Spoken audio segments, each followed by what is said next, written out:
Isaac Asimov. Whatever you've read, you've probably read something of his. Science fiction, of course. His Foundation series is a classic. Science fact, chemistry, astronomy, physics, biology, children's books, history, math. One scientist calls him the greatest explainer of the age.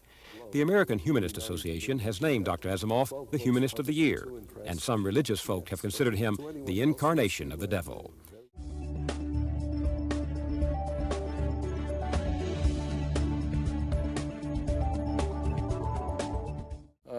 I feel that, as seems to me any civilized, humane person should feel, is that every person has a right to his own beliefs and his own securities and his own likings.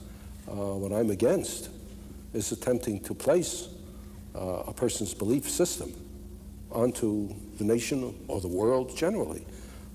You know, we object because we say constantly that the Soviet Union is trying to dominate the world, communize the world. Well, you know, the United States, I hope, is trying to democratize the world. But I certainly would be very much against trying to Christianize the world, or to Islamize it, or to Judaize it, or anything of the sort. And my objection to fundamentalism is not that they are fundamentalists, but that essentially they want me to be a fundamentalist too. Now, I can imagine they object. They say, I believe that evolution is true, and I want everyone to believe that evolution is true. But I don't want everyone to believe that evolution is true. I want them to study what we say about evolution and decide for themselves. Now, they say they want to teach creationism on an equal basis, but they can't. It's not a science. You can teach creationism in the churches, in the courses on religion. I mean, they would be horrified if I were to suggest that in the churches they teach secular humanism as an alternate way of looking at the universe, so they teach evolution as an alternate way of considering how life may have started. In the church, they teach only what they believe, and rightly so, I suppose. But on the other hand, in schools, in science courses, we've got to teach what scientists think is the way the universe works. And they figure there was a collision with some object from outer space, which perhaps cast up such a pall of dust and smoke that it cut off sunlight for a period of time, killed most of the plant life, and therefore killed most of the animal life. And what about the Star of Bethlehem? Well, some people think it might have been Halley's Comet, which showed up at 11 BC. Do you believe that? No, I don't. It's because there are so many other theories about it that there's no way of telling which one, if any, is right. It may have been entirely a pious fiction. We can't tell at this date. The only mention of the Star of Bethlehem is in a couple of verses of the Gospel of St. Matthew. That's all. There is no independent reference to the star anywhere. Are you a religious man? No, I'm not. Why not?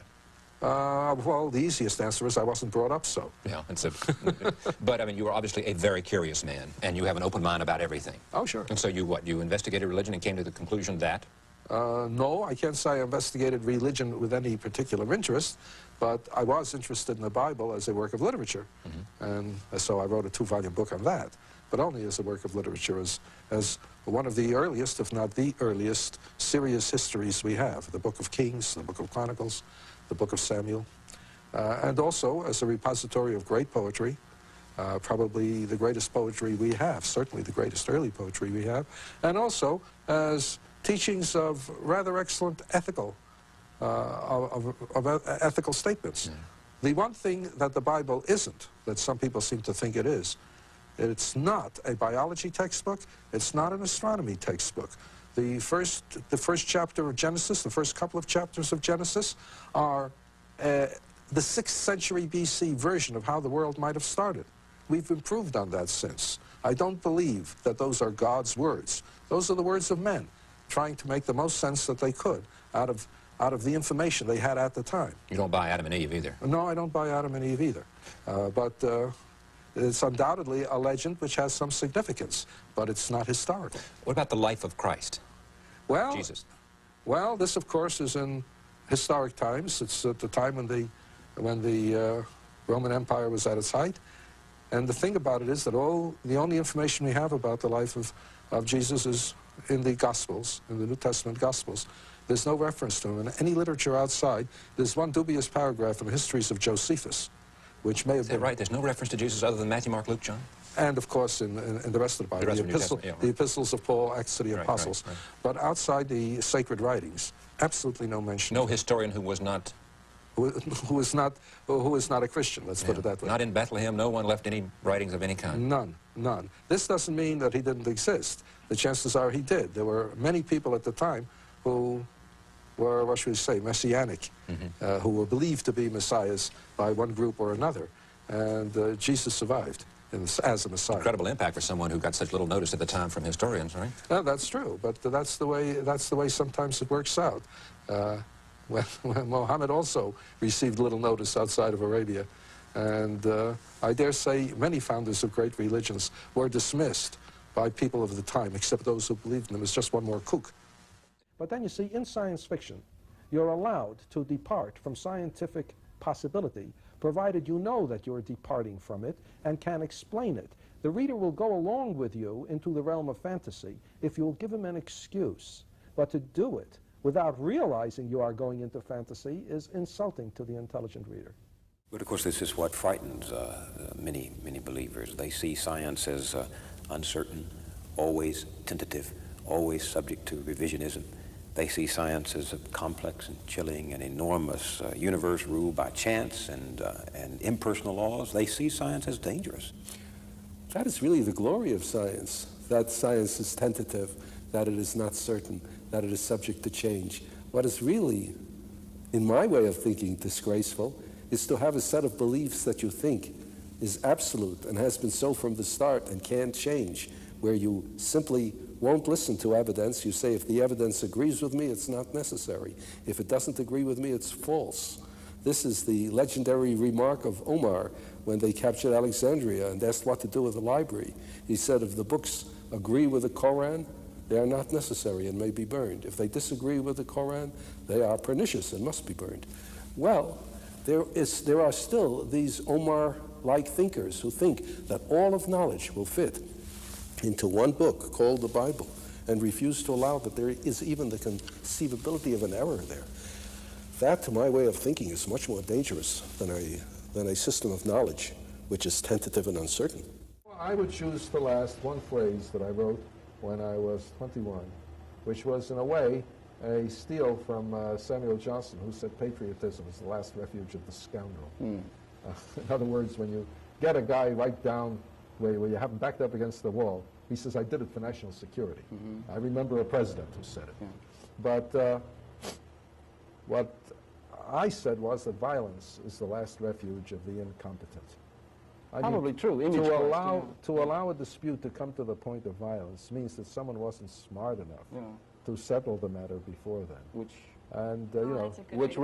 is writ large, the large problem we have, whether we're collectively smart enough not to destroy ourselves. One kid wrote to me and said, violence is the last refuge of the incompetent. Why is there so much violence in the world? And why are there so many incompetents? And I wrote back, because there's so many incompetents. Well, the first thing that's important about Halley's Comet is that it was the first comet to have its orbit worked out and its return predicted. That made an enormous splash in the 18th century, because until then, nothing had been known about comets. They're very mysterious. People were scared of them.